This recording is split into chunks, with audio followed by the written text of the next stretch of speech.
Nordicus. 안녕하십니까. 올림픽 잘 보셨습니까? 국위선양을 우리가 많이 했나요? 지금 미리 녹화를 뜨고 있기 때문에 내용은 지금 잘 모르고 있습니다만, 스포츠를 통한 국위선양이라는 게 상당히 중요하던 시기가 있었습니다. 한국이란 존재 자체가 세계에서 아주 미미하던 시절이 있었습니다. 그래서 한국을 내세울 만한 뭐도 없었고, 또 한국을 홍보할 만한 어떤 수단도 없던 시절이 있었습니다. 그래서 유일한 한국을 내세울 수 있었던 거의 유일한 무대였던 올림픽에서, 또 세계 체육대회에서 한국이란 나라를 알리고 코리아를 알리고 국기를 한번 드높이는 게 꿈이던 그런 시절이 있었습니다. 그래서 스포츠를 집중 육성해야 되겠다라는 생각을 선대 정치인들은 하셨고, 그분들이 그 육성 정책에 따라서 스포츠를 양성하기 시작했습니다. 이 양성의 모델은 물론 그 당시에 소비에트 연맹이었습니다. 우리가 소련으로 불렀었죠. 지금은 러시아가 됐습니다만. 그래서 소련 연맹에서 하던 스포츠 집중 육성 교육을 한국에 들여와서 선수촌을 탄생시켰고요. 그 다음에 선수를 아마추어 선수로 유지를 시켰고요. 포상금 제도라든지 연금 혜택이라든지, 또 병역, 남자의 경우에는 병역이 크잖아요. 그래서 병역 면제 혜택, 또 뭐 병역을 단축시켜주는 그런 혜택을 주기도 했고요. 여러 가지 혜택을 많이 줬습니다. 그런 것들이 모두 보면은 그 과거 공산국가 시절에 소비에트 연맹의 스포츠 집중 육성 모델을 우리가 따른 것이라고 볼 수 있겠습니다. 그러다가 야구를 비롯해서 뭐 축구를 비롯해서 여러 가지 다른 종목에서도 한국에서 한국이 드디어 올림픽을 거치면서 그 이후에 프로리그가 탄생을 했고요. 또 프로리그가 탄생이 돼서 인기를 얻는 반면에 다른 한편으로는 이거는 하기 힘든데? 우린 정말 형편에 안 맞는데? 라는 그런 비인기 종목, 소위 비인기 종목이라는 것이 탄생을 했습니다.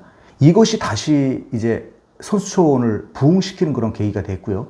지금은 태릉 선수촌을 벗어나서 진천으로 옮겼죠. 제가 방문은 못 해봤습니다만 진천으로 옮기고, 또 스포츠 클럽이라고 얘기하는 IOC 또는 FIFA 같은 그런 클럽들이 그 당시도 물론 이런 영향력은 있었습니다만 비대해지기 시작하고 카르텔이 형성되고 귀족주의 문화가 나타나고, 또 그에 비해서 대한체육회나 모 연맹, 모 클럽, 모 조직위원회 같은 것들이 점점 한 국가 내 귀족 카르텔로 성장하기 시작했습니다.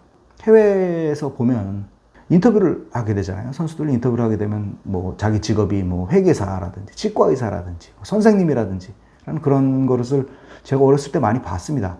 해외에 살면서 제가 가입했던 클럽이 있었는데, 뭐 국가대표까지 나가서 뭐 미국 국기나 스웨덴 국기를 달지는 못했습니다만 그 국가대표 선발에 참여한 그런 선수들도 있었습니다. 물론 당연히 직업이 있었죠. 그러면서 한국에서는 왜 선수들한테 직업이 뭐예요? 라고 물어보면 저 선수인데요 라고 얘기를 할까?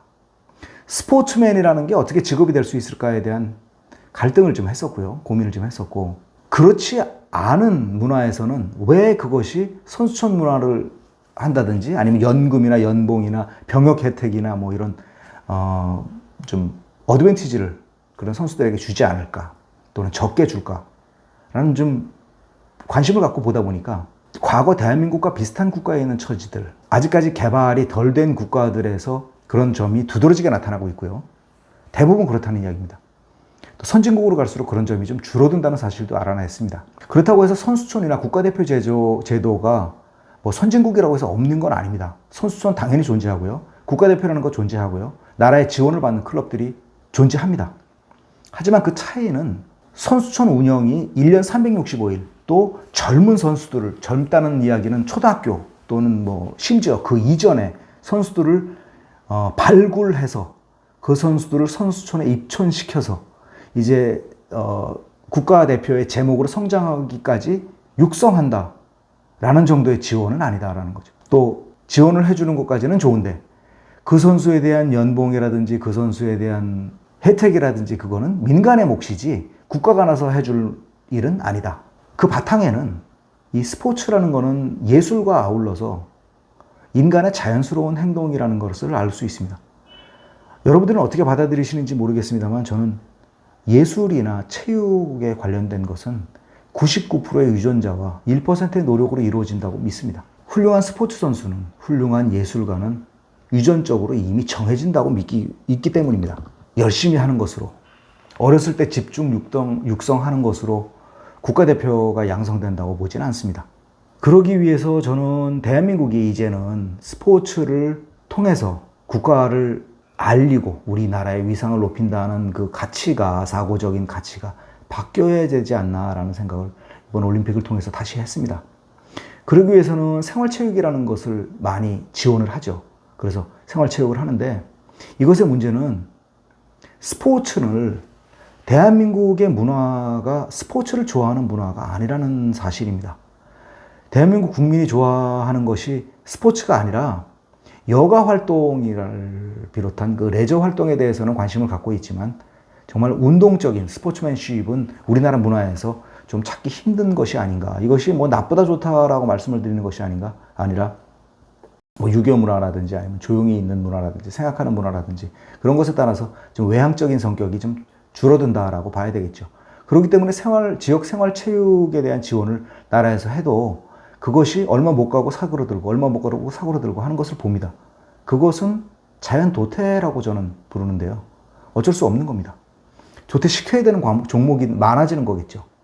그래서 국가대표 선발에서도, 선수촌 운영에서도 마찬가지로 어느 한 지역에서 자기가 개인적으로든 아니면 클럽에 가입해서든 아니면 학교에서건 개인적으로 이제 어느 정도의 성장을 하고, 그 성장한 상태에서 국가대표 선발을 하고, 그 선발을 한 상태에서 선수촌에 입촌을 시켜서 집중적인 교육을 받게 한다라는 임시적인 양성교육을 펼쳐야 되지 않나라는 생각을 합니다.